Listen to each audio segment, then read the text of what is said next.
तो नमस्कार साथियों, आज हम देखने वाले हैं आपका दिल्ली सल्तनत और दिल्ली सल्तनत देखेंगे खिलजी वंश के बारे में। तो सबसे पहले बात करते हैं खिलजी वंश का शासनकाल कब से कब तक रहा।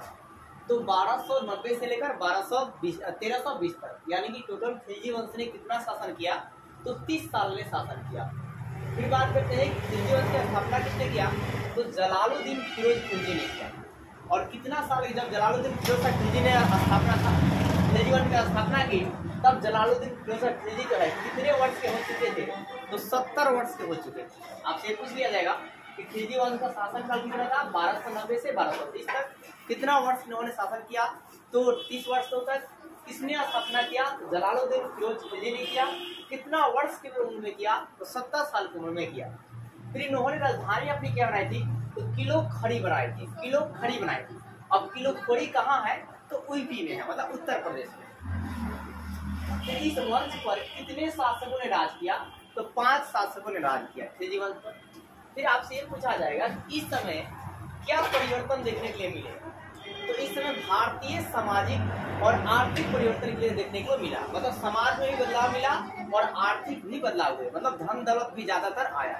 और समाज में बदलाव ये मिला कि जो राजा था वो जनता की इच्छा के अनुसार काम कर रहा था।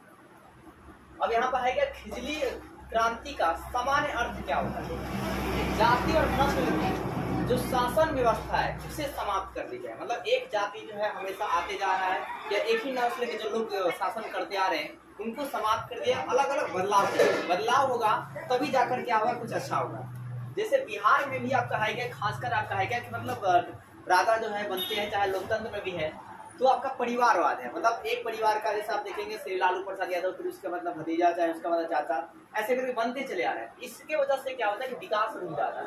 एक ही पीढ़ी के लोग बार बार बनेंगे तो वहाँ परिवर्तन नहीं देखने को मिलेगा और वहाँ पे विकास नहीं होगा। तो बदलाव जरूरी है। जैसे कि यहाँ पर आपने देखा कि जैसे बदलाव हुआ, समाज थोड़ा अच्छा होने लगा। तो फिर बात करते हैं कि यहाँ पर कि आखिर क्यों कहा जाता है कि जाति और नस्ल की शासन व्यवस्था भी समाप्त कर दिया जाता है।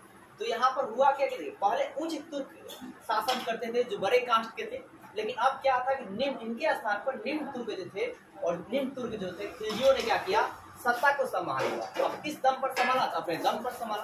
मतलब जिसमें क्वालिटी रहेगा वो आगे बढ़ेगा। फिर बात करते हैं शासन जो है ये कैसे करते थे, तो जनता के अनुरूप करते थे। मतलब जनता की जैसी इच्छा थी उसी के अनुसार शासन ये लोग करते थे। और ये लोग उदारवाद है, उदारवाद मतलब भला भी लोगों का करते थे। फिर बात करते हैं मुख्य रूप से जो आपका है जलालुद्दीन फिरोज खिलजी के बारे में कि ये शासन कब से कब करते हैं, तो ये 1290 से 1296 तक करते हैं, यानी कि टोटल 6 साल करते हैं। और यहाँ पर स्थापना कब करते हैं, 70 साल में, और मृत्यु कब होती है आपका 96 में, यानी कि यहाँ पे और 76 साल तक जिंदा रहते हैं।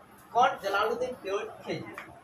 अब ये जो है जलालुद्दीन फिरोज खिलजी जो है आपका दिल्ली सल्तनत की तरफ कब आते हैं, तो जब बलबन गद्दी पर बैठा होता है तब आते हैं। दिल्ली में आपका है कि ये बलबन के समय आते हैं और किस में शामिल होते हैं, सैनिक सेवा में शामिल हो जाते हैं।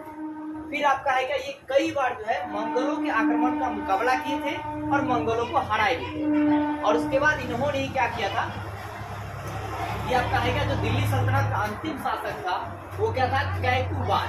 तो कैकूबाद में क्या हुआ, इनका राजनीतिक उत्कर्ष हुआ। राजनीतिक उत्कर्ष मतलब राजनीतिक हिस्सों में भाग लेने लगे, और राजनीतिक हिस्सों में भाग लिए। ये किस पद पर बैठे, तो सर-ए-जहांदर पद पर बैठे, यानी कि ये शाही अंगरक्षक बन गए।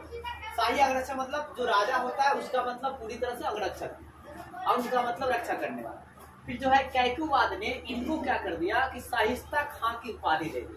शाइस्ता खां क्या दी, उपाधि दे दी। और फिर आपका है क्या, ये जलालुद्दीन फिरोज खिलजी ने क्या किया कि कैकूबाद को मार दिया, और मारकर आपका क्या होते हैं खिलजी वंश की स्थापना किया।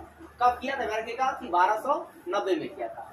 और फिर इसके बाद क्या हुआ, इसने अपनी एक नीति बनाई, क्या, अहस्तक्षेप। अहस्तक्षेप का मतलब ये हुआ कि मेरे मामले में कोई दखल अंदाजी नहीं करेगा। अगर मेरे घर में कुछ हो रहा है तो कोई दूसरा आक्रमण, दूसरा कोई आकर नहीं बोलेगा। अगर ऐसा करता है तो मैं उसे छोड़ूंगा नहीं। फिर आपका बात है कि 1292 में क्या होता है, तो मंगोलों का आक्रमण होता है। और मंगोलों का आक्रमण किसके समय होता है, अब्दुल्ला के नेतृत्व में। लेकिन ये लोग मंगोलों को हरा देते हैं। फिर इनके शासन काल में ही क्या होता है कि ये चंगेज खान जो मंगोलों के आक्रमण के मंगोल थे, मंगोल के जब मतलब एक आक्रमणकारी एक महान योद्धा थे, इनका जो एक नाती था जिसका नाम था उल्गू खां, उल्गू खां और हजारों समर्थक क्या हुए भारत लड़ने के लिए आए लेकिन हार गए। तो हारने के बाद इन्होंने क्या किया, इस्लाम को स्वीकार कर लिया, इस्लाम को अपना लिया और अपनाने के बाद और इनको मतलब जो ये चंगेज खां के जो नाती थे उल्गू खां और हजारों समर्थकों को नवीन मुसलमान कहा गया, मतलब ये लोग नया पर मुसलमान बने हुए हैं। फिर आपका है बात करते हैं क्या कि जुलाई 1296 जुलाई 1296 में क्या होता है कि आपका जलालुद्दीन फिरोज खिलजी को आपका है क्या कि अलाउद्दीन खिलजी। अब अलाउद्दीन खिलजी कौन था ये समझ लो, ये जलालुद्दीन खिलजी का भतीजा था और इन्होंने अपनी बेटी से ही क्या कर दिया था, शादी कर दिया था। और आज से मतलब 10 या 20 साल पहले भी आप देखेंगे मुस्लिम में क्या होता था कि मतलब रिलेशन में ही शादियां हो जाती है, लगभग आज भी थोड़ा बहुत होते हैं।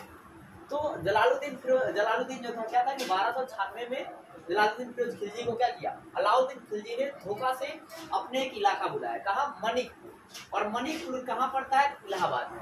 यहाँ पर धोखे से बुलाता है और गले लगते समय चाकू घोंप कर क्या करता है, उसकी हत्या कर देता है। और इसी के साथ इसके बाद मतलब इनकी कहानी खत्म हो जाती है। और इसके बाद जो दूसरा शासक बनेगा खिलजी वंश का वो होगा अलाउद्दीन खिलजी, जिसकी चर्चा हम लोग कल करेंगे।